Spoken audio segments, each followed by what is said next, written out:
Hello mga kaibigan, isang magandang hapon sa lahat At nandito na naman tayo para maghatid sa inyo ng mga tips, mga ideas, mga impormasyon at kaalaman patungkol po dito sa bansang Lithuania.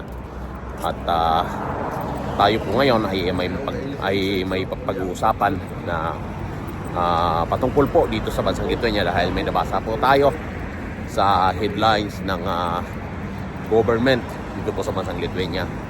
At yun po ang ating pag-uusapan, Bago po ang lahat mga kaibigan, don't forget to subscribe sa ating YouTube channel, Kuya Rich Vlogs.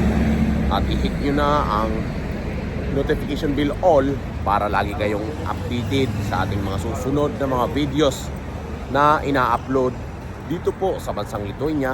At huwag niyo pong kalilimutan mga kaibigan, i-share ang ating mga video para po magkaroon ng update ang ating ibang mga kababayan, ang ating ibang mga kaibigan, lalong-lalo na po doon sa mga kababayan nating mga OFW dito po sa bansang Lithuania at sa mga interesado pong mag-apply po dito, Share po ninyo mga kaibigan para magkaroon din po sila ng informasyon at ideas po, At ngayon po pala mga kaibigan, dito po sa bansang Lithuania ay painit na po, medyo hindi na po malamig ngayon. Itong March, sabi ko nung nakaraang vlog ko ay mag-summer na, Pautom na siya at magdadahon na ang mga puno po dito sa bansang Lithuania. Ngayon po ay marami na naman mga UP na mga pasyalan dito katulad ng Trakay or sa mga pasyalan dito ay OP na po dahil pagpa-summer na po dito, marami pong namamasyal po doon, especially po sa Trakay, Kaya mga kaibigan, sa mga papunta po dito sa bansang Lithuania ay ngayon itong March po ay summer na po hanggang September to October po yan, Pag September, October medyo palamig na ng konti pero hindi pa gaano. At sa katapusan po ng March mga kaibigan ay magbabalik na po ang 5 oras na pagitan ng oras sa bansang Pilipinas. Ngayon po kasi 6 hours pa lang, pero itong katapusan ng March ay magbabalik po sa 5 oras.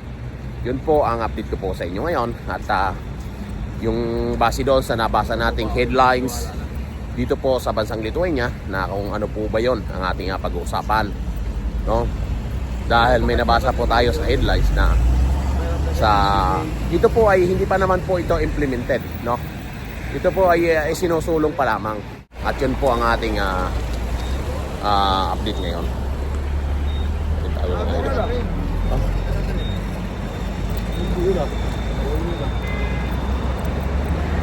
So yun ang ating pag-uusapan ngayon na talaga ang pinaka-main na topic natin ngayon.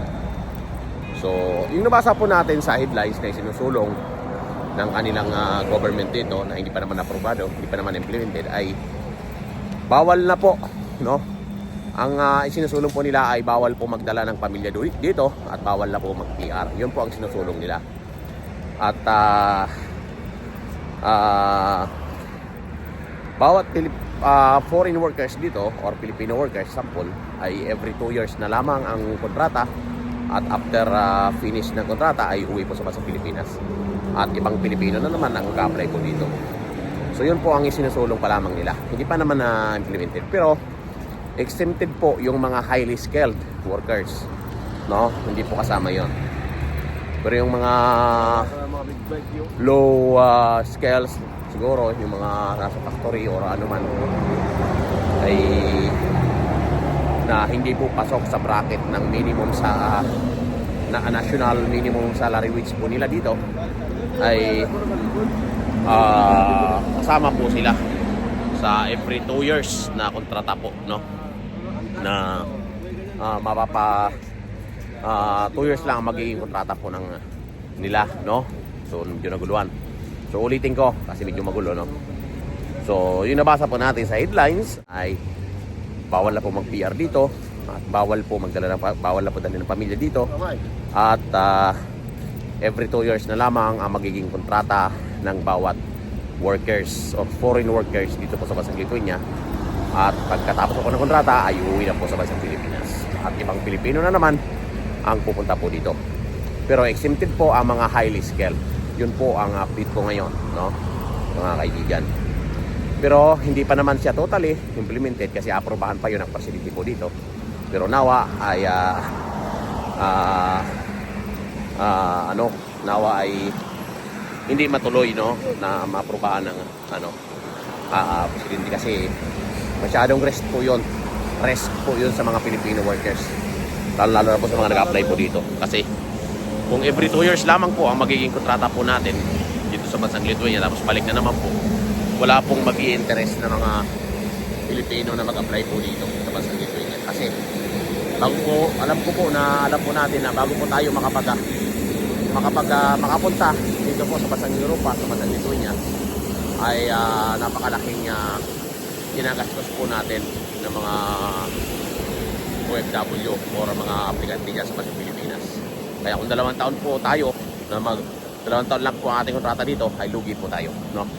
Kaya napaka very risky po para sa ating mga OFW kung 2 taon lamang ang kontrata. Kaya mga kaibigan, ipaganalangin po natin na nawa ay hindi po aprubahan ng presidente po na dito po sa bansang Lithuania. Ang mahal po nating presidente dito po sa bansang Lithuania. Kaya nawa ay papag-isipan po nila ng maayos yan.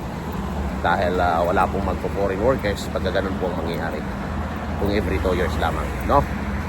Kaya dapat mapag-usapan po nila ng maayos sila po yun. At mapag-isipan po nila ng maayos. Ipanalangin po natin na hindi po ma-approve yun. So salamat mga kaibigan. God bless po at mabuhay po sa payo ng Pilipino. At ingatan po kayo lagi ng Panginoon. At yan, kasama natin si Bogs. Yan, sa si JJ. Hi na. Shout out na kayo.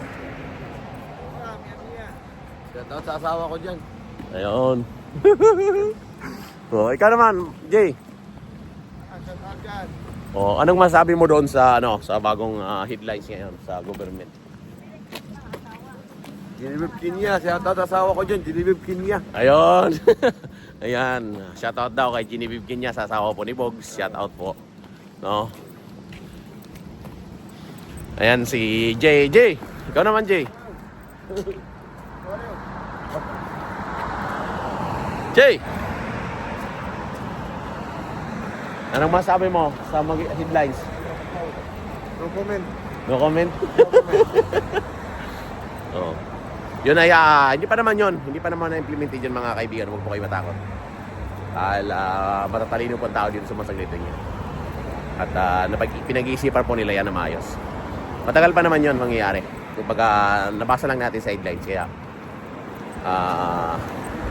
napag-usapan natin ngayon para lagi po tayo handa. So salamat mga kaibigan, God bless po. Huwag niyo pong kalilimutan mag-subscribe po sa ating YouTube channel, Ferris Vlogs, at i-share po ninyo ang mga video po natin. Salamat po, God bless, God bless. Mabuhay po sa payo ng Pilipinas. Bye-bye po.